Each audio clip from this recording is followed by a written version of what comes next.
Good, I needed this game because not only have I needed a new video game for a while, but more importantly, I needed something to bring me out of my hyper fixation on Hazbin Hotel. Cause I've been obsessing over that show for the past few months to an unhealthy degree. I needed something to bring me out of it, so thank you Stellar Blade for doing that.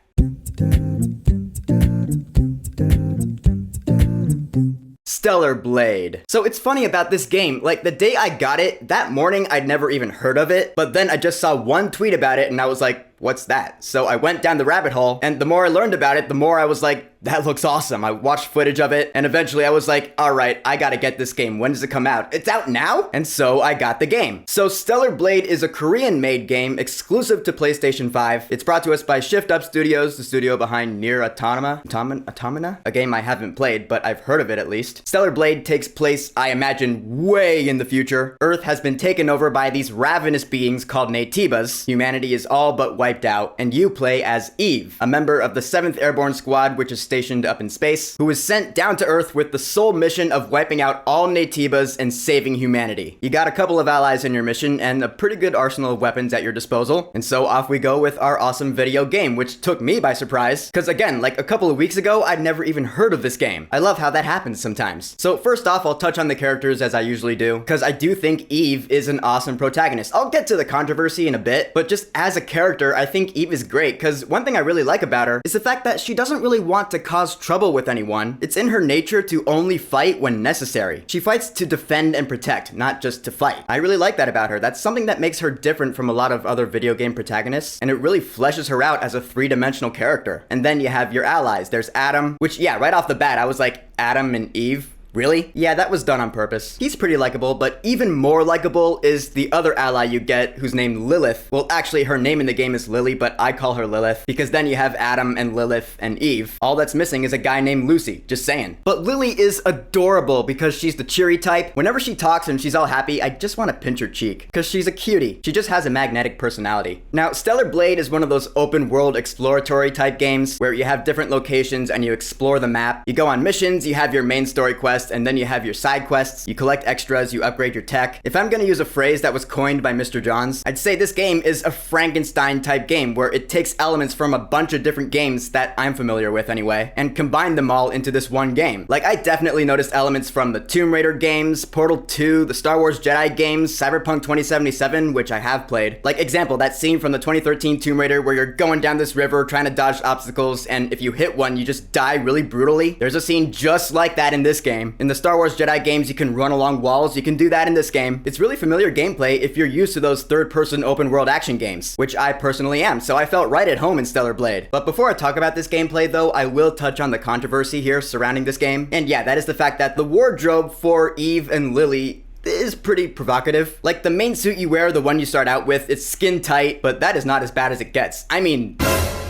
yeah, so there's that. And I've read that the developers' reasoning behind that is because more scantily clad outfits, they will sell the game more, you know? Your video game will sell a lot more if your characters are really hot. I mean, hell, that's one of the biggest selling points behind Lara Croft in the first place, and it still is today. And sure, that does make sense, but the outfits in this game are kind of ridiculous. Like, yeah, I do not think that futuristic warriors would dress like this. That being said, this is the outfit I chose to go with for most of the game, because I am just a man. But also the fact that the physics of the characters' movements and their bodies, yeah, they move like jello. It was crazy. I laughed when I saw it for the first time. I was like, oh my god, really guys? That's just not realistic at all. It took some getting used to. And so if that turns some people off to this game, I do understand. That being said, for me, the gameplay and the story, it all wins over the controversial points, because the gameplay is awesome. Like I said, this is an exploratory game, and you're exploring post-apocalyptic Earth, but it's not like The Last of Us. I mean, you do have your city, it's called Zion, but there are still people living here. For all intents and purposes, it's the last city of mankind. It's your hub, pretty much. It's where you come back to after exploring the rest of the world. But the rest of the world, I mean, you got these wastelands, these deserts, where you go on your quests, either side quests or main story quests, and you find extras and you fight Naytibas, which is really fun to do. Especially since the design of this game, holy shit, the graphics, they're amazing. I guess post-apocalyptic Earth is really in right now. I mean, Kingdom of the Planet of the Apes just came out. Then again, though, it's always been in and popular, let's be honest. Sometimes I like it, sometimes I don't. But in this game, it's really cool, because, again,